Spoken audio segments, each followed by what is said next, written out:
And welcome, ladies and gentlemen, to the monastery, the open bar of the internet, the world's greatest shit show, and the place where we, the good brothers and sisters of this most holy of temples, seek enlightenment through the drunkest, craziest, and most batshit ways possible. I am your one and only gaming monk, better known as Mildra, and with me I have a newcomer into the temple, coming to us from the wonderful world of Lands Macabre Publishing, the lead developer of the Heroes of Might and Magic TTRPG, the man best known as Zed, because I'm not going to be butchering pronunciation of his normal name. It's not the first time I've had this kind of thing. How are you doing today, man? Yeah, I'm doing great. Hello, everybody. It is nice to be on your show and just talk about Heroes Might and Magic, TTRPG, and everything you prepare for me today. So, hello, everybody. Yeah. So,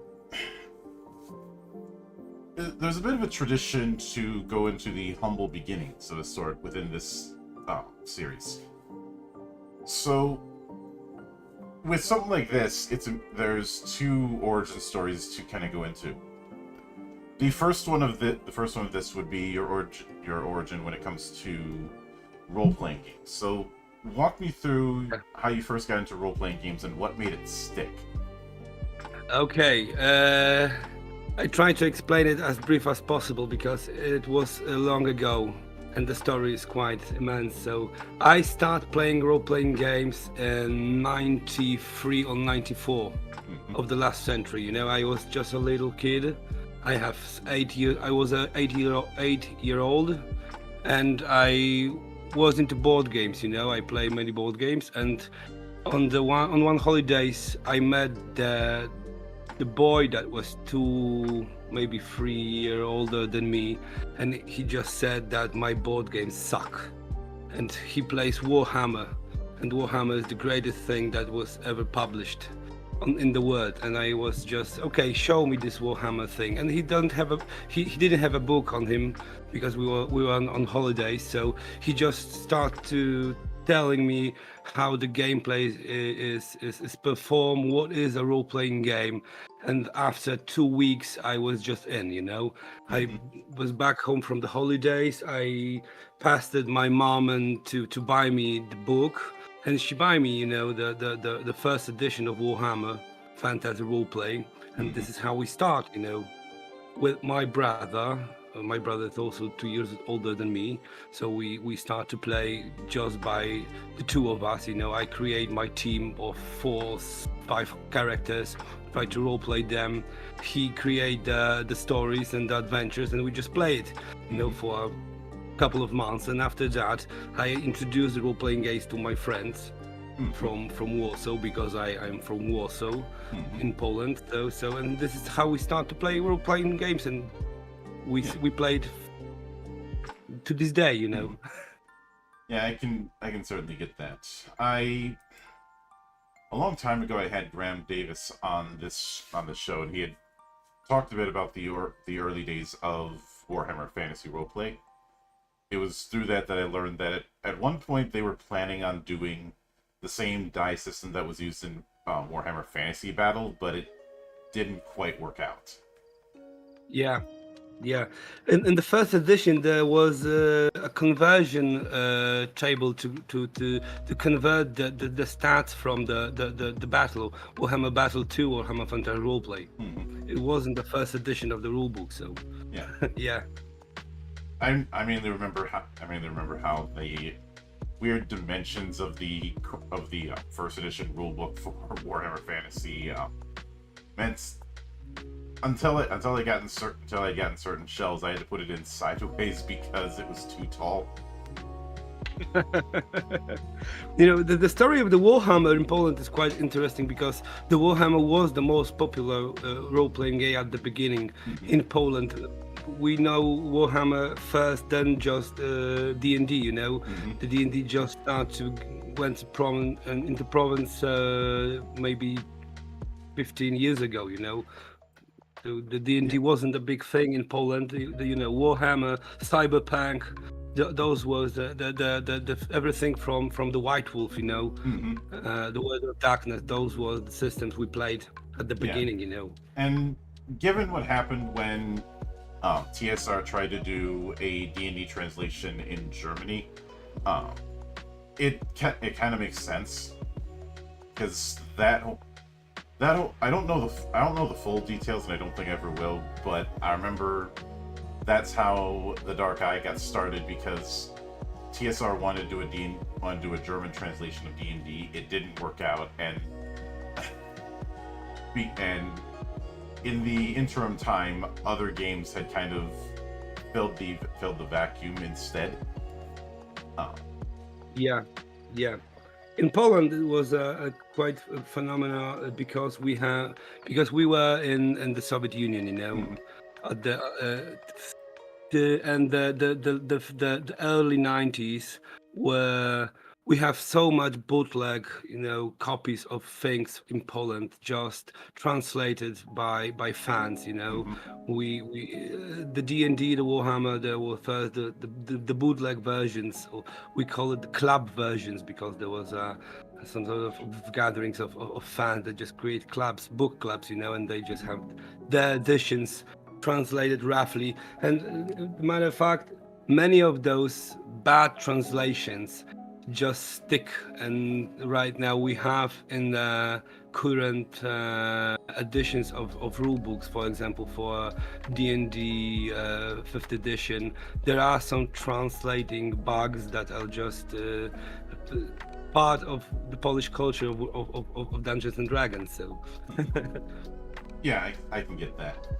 Now, with the Might and Magic universe and Heroes of Might and Magic in particular, there's a lot of entry points when it comes to that. So, what was your entry point with that series? with that series, yeah.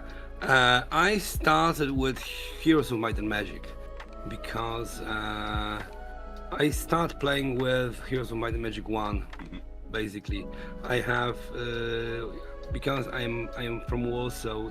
Warsaw was the center of many things in Poland at the beginning of early 90s, and we have computers. We have computers in other towns also, but the university in Poland in Warsaw was quite advanced in that, trying to up to speed the Polish society with the technological gap between West and us. So I have a computer in my house, in my household, quite early, and just that happened that one of my friends just gave me on some discs, Heroes of Might and Magic 1, and this is how I start to play with and known the series. After that, I played Heroes of Might and Magic 2 and Heroes of Might and Magic 3, where they would stick with me for a couple of years. And Yeah. after that, I play every entry of Heroes of Might and Magic, even the sixth installment.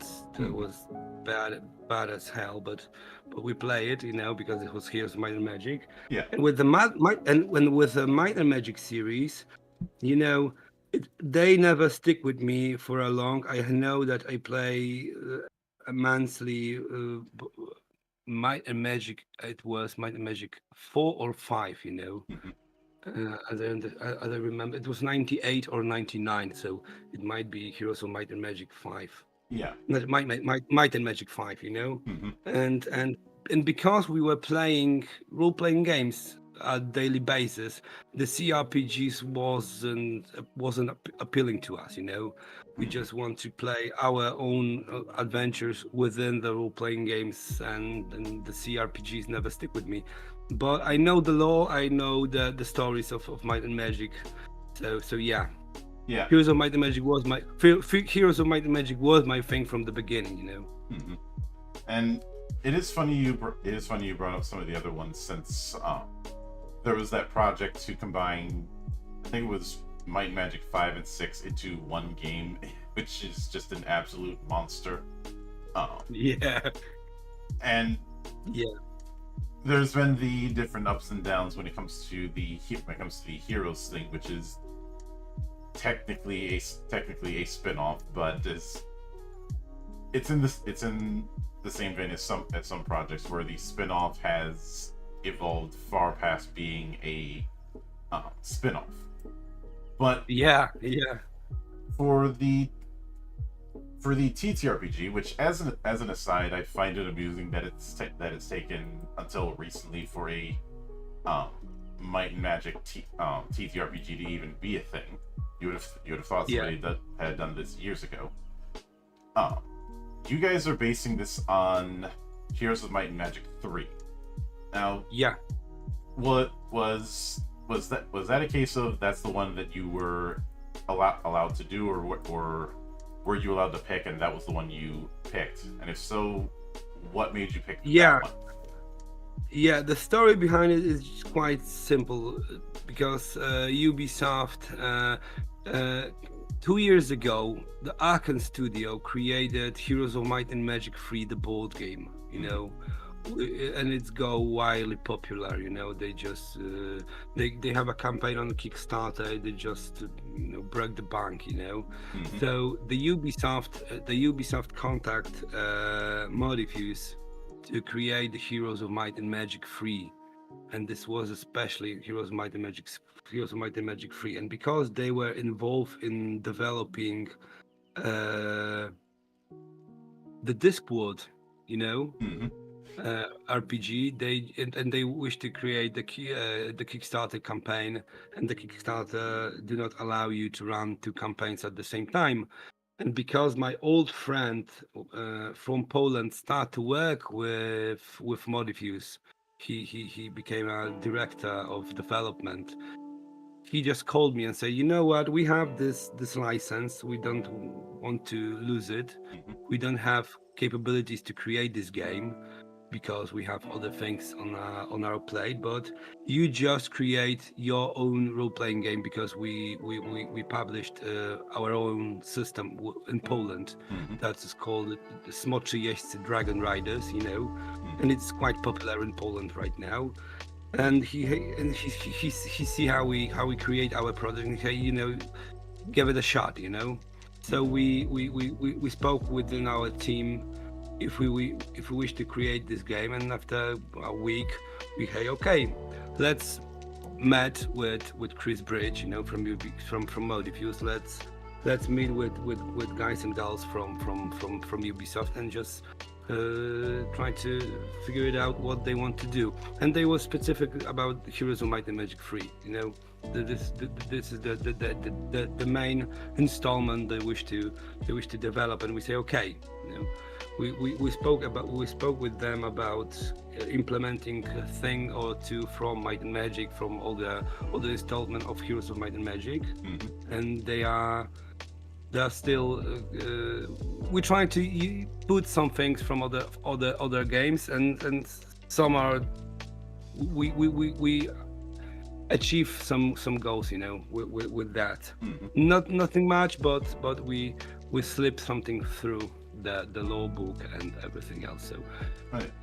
So yeah, but basically Heroes of Might and Magic 3, Which, of the games that were made during the 3DO / New World Computing era, 3 is the one that seems to be the most popular and the most well received.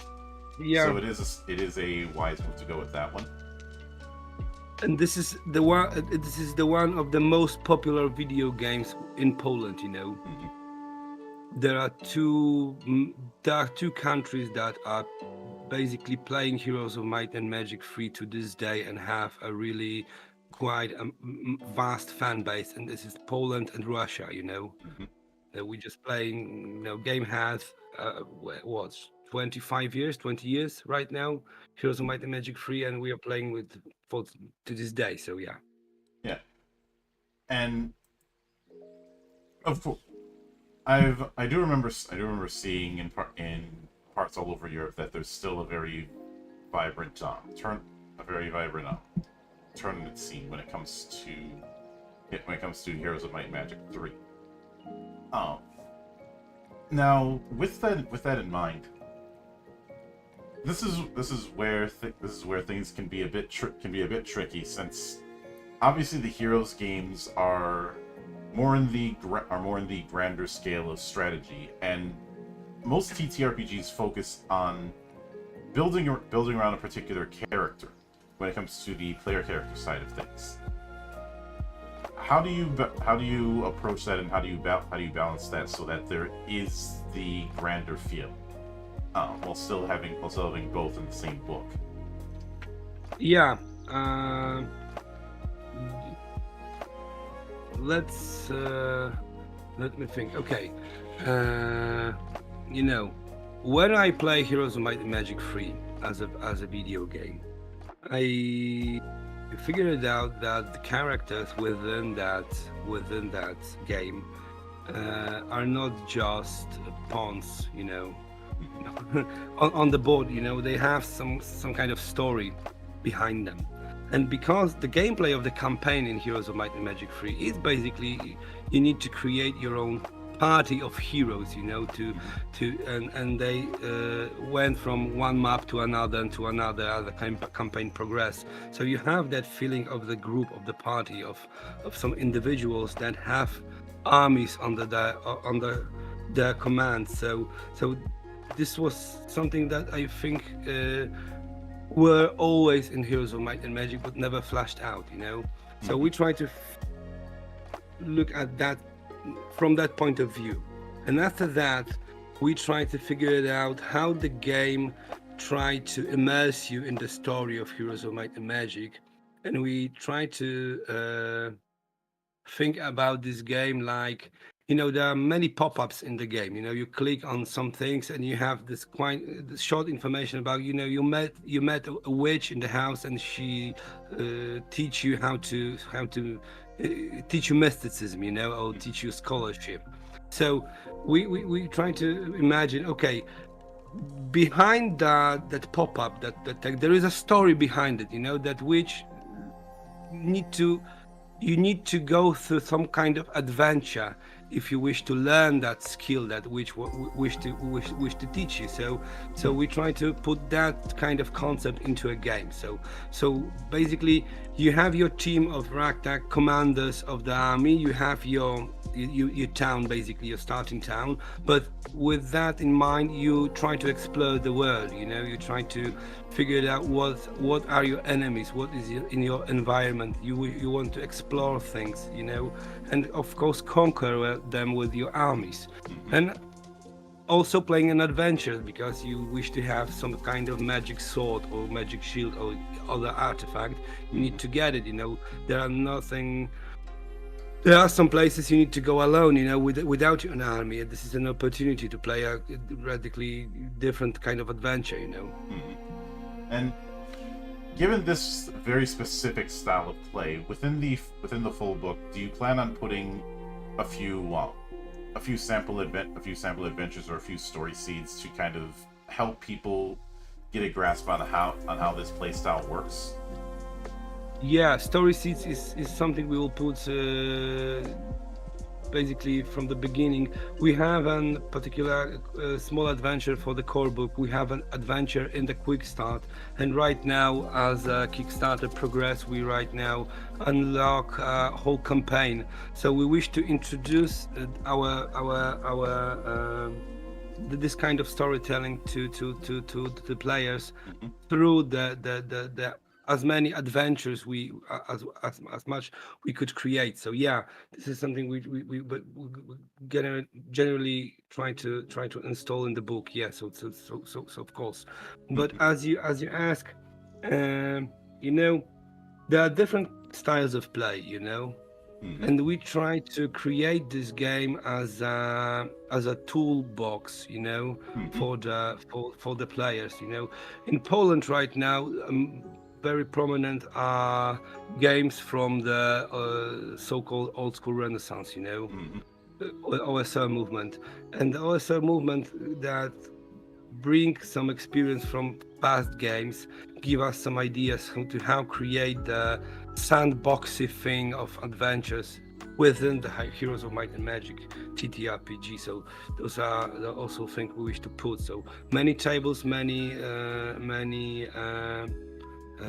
customizable story seeds, as you put it. So yeah, I can get that.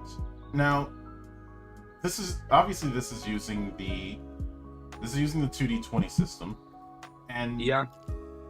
it is of course modified for heroic fantasy, because I think up until this point there hasn't really been the last major 2D20 game I can think of was Conan, which had a significantly different approach, and that Yeah. one did not use a class system. It had its talent tree set up as far as how it handled things. So with this particular version, because classes and archetypes are a major part of the video game, Yeah. how do you guys plan on handling classes while still having that same flexibility that the 2D20 system is known for?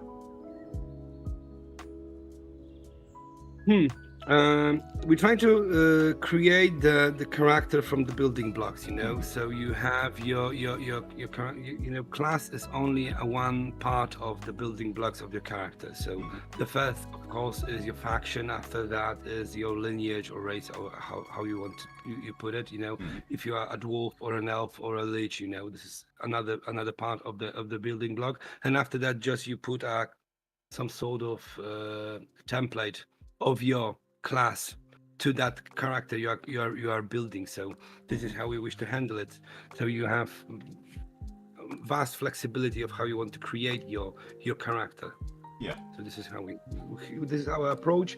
Basically, the games from the 2D20 we are inspired the most is basically Conan, as we said, because we want to have a reference about what is the most crunchy 2D20 game we know from that staple, and the Conan is the crunchy one in our opinion, and we try to mash up with our experience with the Dune role-playing game. So those are two main games from 2D20 we try to not emulate, but we try to work with to have some kind of reference to create our own version of the mechanics. And because the Heroes of Might and Magic 3 is the first high fantasy game within this, with using that mechanics, we need to develop something of our own, you know. But yeah, and also the third game we were inspired was the cohorts, you know, the Cthulhu cohorts. I don't know if you know that game, 2D20. Yeah, There are some, with cohorts. Yeah, there are some quite interesting usage of 2D20 mechanic within the cohorts. So yeah, those were the three things we tried to work with to create our own 2D20 mechanic. I can get that. Now, when it comes to the more large scale ends with battle, you have it built around objectives, which objectives can take a very wide range of possibilities, and it is very context specific. So, Sure. as a means to get tables to get a grasp on it, do you plan on providing a set of example objectives that they could build around? Yes, of course. Yes, definitely. The creating the examples and trying to, not to teach but to show the players how we wish they play our game is something that is basically translated through the examples. So yeah, as many examples as we could put in the book, you know. Yeah. So yeah. Yeah. The main reason I focus on the strategic objectives thing is because that is something that is very context specific and can have can be kind of what I call a blank check in terms of what you can do with it, which certainly allows a lot of freedom, but can also run the risk of analysis paralysis if not handled properly. And I'm not singling this game out. That's just a standard. Yes, of thing course. When you're dealing with a very narrative element, like Fate is also guilty of this kind of thing. But yeah, sure. Now, with that in mind, I think one of the other questions that could come up is the notion of having characters and thus armies from different factions in the same party. Since Might and Magic 3, you have 3 good factions, 3 evil factions, and 2 neutral factions. And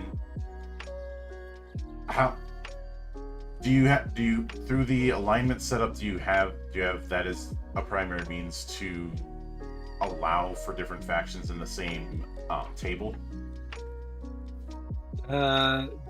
We create some sort of mechanic that try to emulate the basically, when you are a player and when you play your character, this is something we don't want to create a mechanic that will drive you to a specific kind of roleplay, so if you wish to have a lich and you wish to have an elf and you wish to have an ogre in your party, and those are the 3 heroes you wish to play, we don't want to put any bounds on you. But you have your armies and you have your units with you, and because you have it, there are some interactions between those units. If you camp some place, and you have your goblins and you have your skeletons too near to each other, this is something that will or might give you some trouble. So yeah, this is something we try to embellish in the mechanics. So you have to deal with an animosity between the different races and the different lineages within your party if you try to mix something too hard, Yeah, I can certainly get that. And fortunately, because 2D20 is very much built on these qualities tags, it does make things a little bit easier than it would have been in a more simulationist type of game. Yeah, especially with meta currencies, because if you not balance your army or your party properly, that the threat points that GM receive are just normal, circumstance. So yeah. Mm-hmm. And now with that in mind, this is kind of answered in the quick start, but when it comes to the magic list for spellcasters, is that still based on the 4 Hellenistic elements? Fire, water, earth, and air. Yeah. The Ubisoft tried to push to create something more aligned with olden era, because they are trying to. We are creating Heroes of Might and Magic 3, but because the olden era, Heroes of Might and Magic olden era, is a soft reboot of the Raffia. So they have some ideas that they wish to introduce with our TTRPG, and we are working with them. But I think that those 4 types of spells will be in our game only. So yeah, earth, water, and so on and so forth. So yeah, this is something we wish to, there are some elements that are known in the Heroes of Might and Magic 3 game. And we know that the people that trying to that will play our game will try to find out how many of those references we put within the core book. So yeah, we try to be as faithful to the original game as possible, but also knowing that we are creating role-playing game, not a Heroes of Might and Magic 3 simulation, Yeah, because there's plenty of simulations out in the fan community as is. But with that in mind, obviously, there's inevitably going to be a whole chunk of people for whom this is going to be their first introduction or reintroduction after many years to the world that Heroes of Might and Magic 3 had, and. Yeah. When writing a lot of the stuff for the setting, has that been at the forefront, that this is going to be a lot of people's reintroduction? To make sure that there is because with these sort of things, Yeah. there can be the trap of writing with the assumption that someone's already intimately familiar with the Yeah, source material. yeah. The thing that is quite nice, particularly with Heroes of Might and Magic, there is a law, and there are some things that everybody knows about Heroes of Might and Magic 3.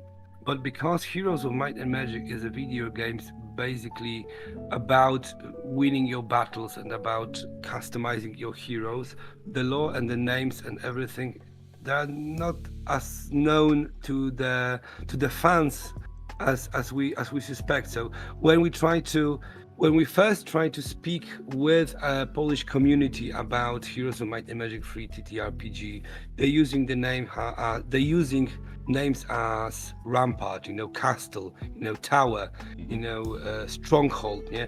And when we try to say, you have your Brakada, your Erafia, your Prevlot, they do not understand what are we talking about. What is Prevlot? What is Deja? Deja, Necropolia. Necropolis. Yeah, this is Deja. Oh, yeah. So basically, even for the hard players, we need to introduce the lore and the names and the flavor of the Heroes of Might and Magic as we introducing to the beginners. So yeah, and we have that opportunity to work with Vicky Malinu, that is a narrative director of Might and Magic franchise within the Ubisoft, and she helped. She worked with us to create the law that is basically for everyone, Yeah, and it's aligned with everything that is currently in the canon, Yeah, I can certainly get that, and in any gaps that show up here is one that is inevitably going to be covered by some form of homebrewing, because homebrewing is inevitable in these games. Yes, of course, yeah. I mean, in the early 2000s, we had that unofficial expansion to Heroes 3, the 3.5 project. Yeah. But with that in mind, one big part of the play loop when it comes to the Heroes games is the notion of the Grail. Finding and bringing the Grail to a certain spot and getting a lot of benefits out of that. And the Grail has kind of become a tradition within the Heroes series. I'm curious if you. I'm not expecting a one-to-one recreation of it, but do you plan on having a nod to that notion of finding the Grail and bringing it to a place? Yeah. But we need to have in mind that the Grail is never a focal point of the story of the Heroes of Might and Magic. This is something you do as your main side quest. But yeah, this is something we're basically introducing in the core book. Yeah. Mm-hmm. Obviously, doing a one-for-one for it in a TTRPG would be a bit tedious because of the whole obelisk and the puzzle map, and like that's something that can work in a video game, but might be a bit tricky in tabletop. And how doing puzzles in tabletop is a tricky endeavor at the best of times. Yes, of course. There are many things that we need to deviate from the video game to be fit within the game. Mm-hmm. Basically, the one thing that we try to create from the beginning, from the scratch, is how you develop your town and how you recruit your units. Mm-hmm. Because we don't want to have on the top of everything we have into the 12, in the to the 20, we don't want to have enormous economy and something like this and another game within the game. Mm-hmm. So with the development of your town and with the recruiting units, we try to develop a system that is story driven more than economy driven. If you wish to have capabilities to recruit a certain unit, for example orcs, you need to find the orc camp and, I don't know, try to bribe them to settle within your town, or you just capture them or something like this. So yeah, we wish to have the story behind the activities of the recruitment or building your town. So yeah, if you wish to have your magic tower level up, you need to find books, or you need to find a shaman, or you need to find a wizard that will work with you. Not only find your gems and your stones and your wood. We don't want to play around with that. Yeah, This is not that'd be too something. granular. This is not something. Yeah.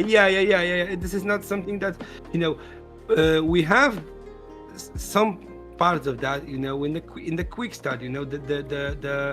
The adventure in the quick start is something like this. There is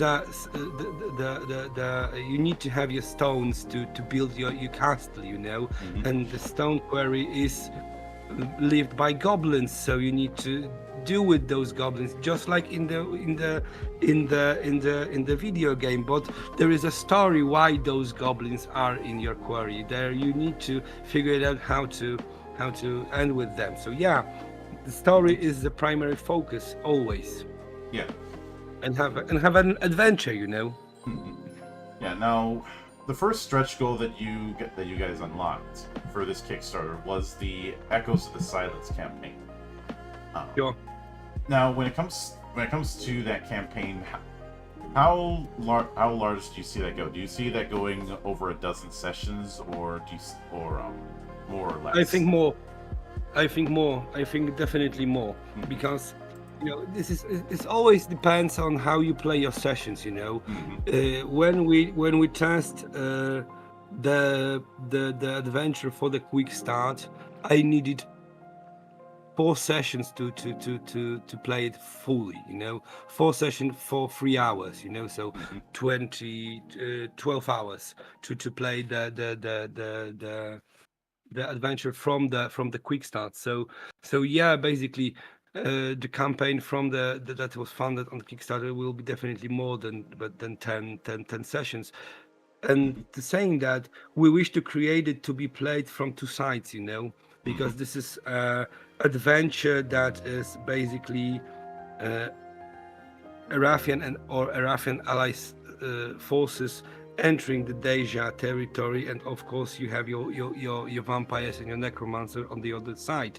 And we try to create that campaign that you can play as a Arafian, and you can play as a necropolitan, as a Deja.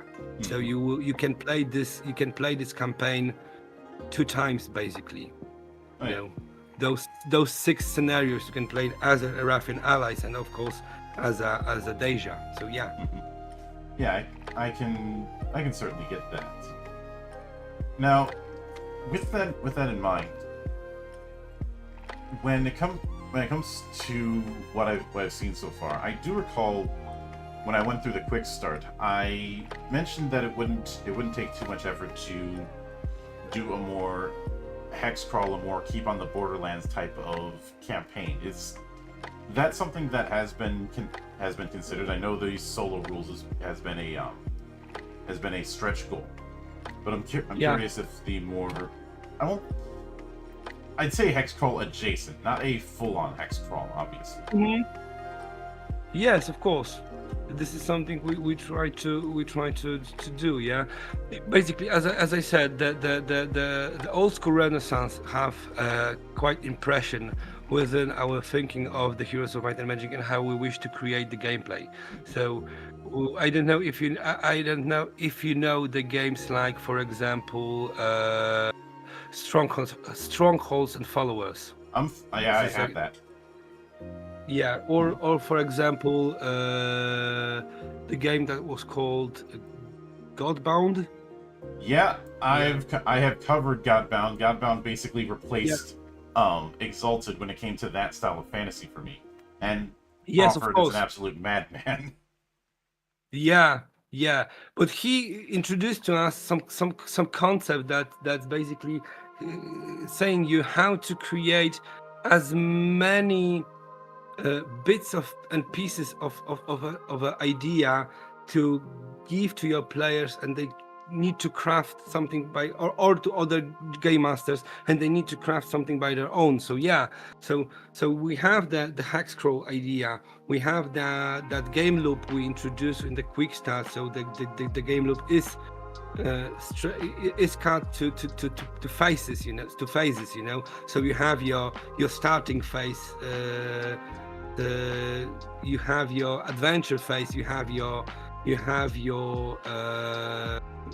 battle phase, your tavern phase, and as you can imagine, you can just play an adventure phase. You don't need to have your exploration, you don't need to have your battles. You wish to play this game as a just role-playing game with the party. You just create your heroes and go for adventure, and you can play that mini loop of an adventure phase, maybe using the tavern phase as a back and forth, but you can also just play an exploration phase if you want to have that hex scroll experience. So you can scramble around with those phases, and with that game loop quite immense, and it's never fall apart in the tests. We have 400 test groups that was involved in the test of the quick start. We have immense amount of feedback from them, and there were some difficulties to understand how the game loop works, but we try to polish it out, and we try to create this to bring the information how we wish to play those phases. And I think right now they just doing fine. Oh yeah, I can certainly get that. Now, with that in mind, what are you shooting for as far as a page count for the full book? For the page count right now, Mhm. we think that the book would not expand more than 250, Mhm. 250. Yeah. We think something like this. Yeah. Which, We think I think this will be enough to introduce every information we need to introduce to have it. So yeah, mhm. 250, yeah. Right, I can certainly get that. And normally I would ask about the release window, but you guys already have the pipeline schedule set up. So the PDF version will be around December this year, with the physical books around May of next year. Yeah. And I do hope the remaining stretch goals do get unlocked by the time the campaign finishes. I know there's only a couple weeks left, but I've seen 2 weeks. Interesting things happen, and congratulations on getting as far as it has. It's at the time we're streaming this, it is at 112,000 euros. Yeah. Oh, then another stretch goal just pop out as we speak. See? So yeah. Music of Antagoreach, second installment is fun. So yeah, cool. So again, I've been around enough to I've seen these kind of things happen. But with that said, I do want to sincerely thank you for taking the time out of your schedule to come all the way to my monastery and enjoy the madness that happens here. It was a blast, thank you. Yeah. And anytime you see fit to return, the door is always open. As I often say around here, drinking is not mandatory, but it is encouraged. Cool. Yeah. Thank you. Of course. I hope people that are hearing us enjoy our conversation. Yeah. Sorry for my English. I butcher it. I know this is not my native language, but I try so hard. You know? Look, you're not the first person I've had in my monastery for whom English is a second language. You're fine. Thank you. Yeah. And of course, a sincere thanks goes out to everyone who took the time out of their schedule to come onto the show and enjoy the madness. And there will be plenty more where that came from, as there always is here, on the open bar of the internet. But until then, on behalf of the good brothers present and not present, my name is Mildra. I am your gaming monk. Stay fucking frosty, everybody. Thank you.